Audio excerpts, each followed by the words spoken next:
Welcome everybody. This is another edition of the Hurry Up. I'm your boy. Sorry I've been out. It's summertime. Got to get my summer on. You know what I mean? So let's get to it.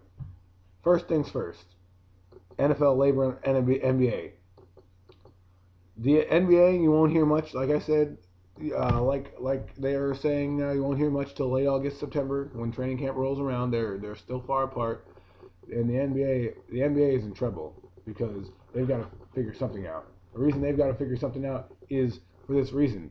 A lot of their players are jumping ship over to Turkey. Now, I'm not saying every player is going to go, but if you threaten some big stars who are parts of the game, now if you hear LeBron James go to Turkey, then or Kobe, then you have some real issues. But Deron Williams going there is not that bad. Zaza Vucevic going back, not that bad. But if more and more players decide to do that, the NBA players may have a case to win. But again, we don't know the financials. We don't know a lot that's going on. We are not on the inside of what goes on in those meetings. We get inside sources. And remember what I told you about inside sources. They could be the janitor cleaning the bathroom for all you know. That these reporters get whatever information they get.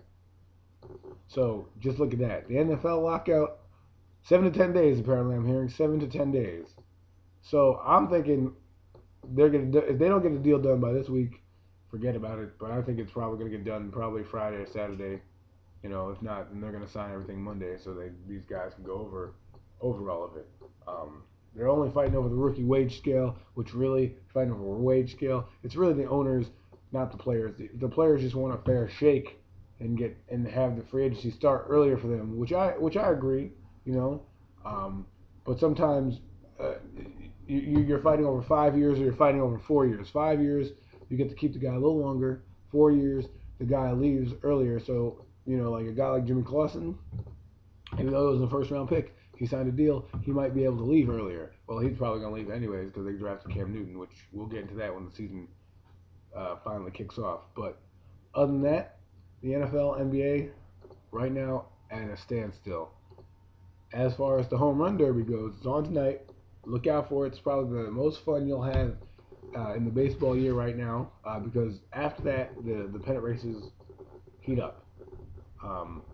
And the push for the World Series really begins. And the next really after these next weeks, July and August, really go by fast. If the NFL starts on time, you've got the NFL and the MLB going head to head down the stretch. And down the stretch run, you got the beginning of the NFL season, which goes hand in hand with the beginning of the end of the MLB season. So it's a lot going on. Hopefully they'll get this done, but the home run derby is on tonight. What I really wanted to talk about was those USA women's soccer. Now, I don't know if you guys were watching the game, but the USA goes up 1-0. And there's about 55, 60 minutes left in the game, and there's a blown play by the United States. They call, which I don't believe was the right call, for a red card, a penalty in the box, set up a penalty kick. The girl got a red card. She's ejected from the game. So now, not only are the USA down one player, but they're in penalty shootouts. Now, here comes the controversy. Penalty kicks come up.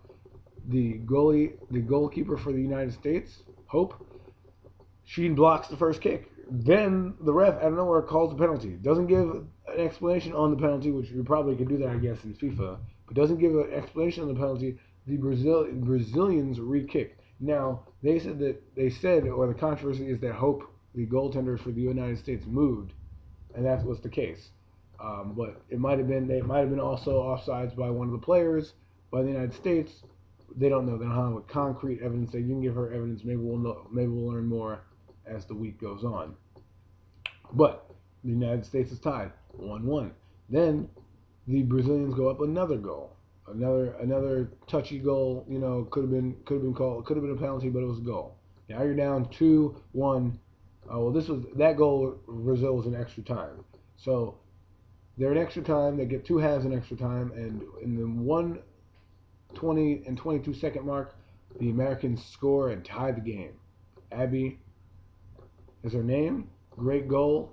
If you guys weren't watching this game, you're not supporting your country, because this game had it all. And I'm screaming. I'm not gonna sugarcoat this. I'm not the hugest soccer fan, but I was clamoring and I was about to throw something at the TV when I saw that first penalty kick for that second penalty kick go in, because it's not fair to, I didn't think it was the right call. But the United States showed their resiliency, showed that their fire and desire, tied the game up, and then in penalty kicks win it. Why? Because Hope does her job, gets the one block that needs to be made, and then the United States put 5 shots in a row. And you know what they did? They did the na na na na, hey hey hey, goodbye to Brazil.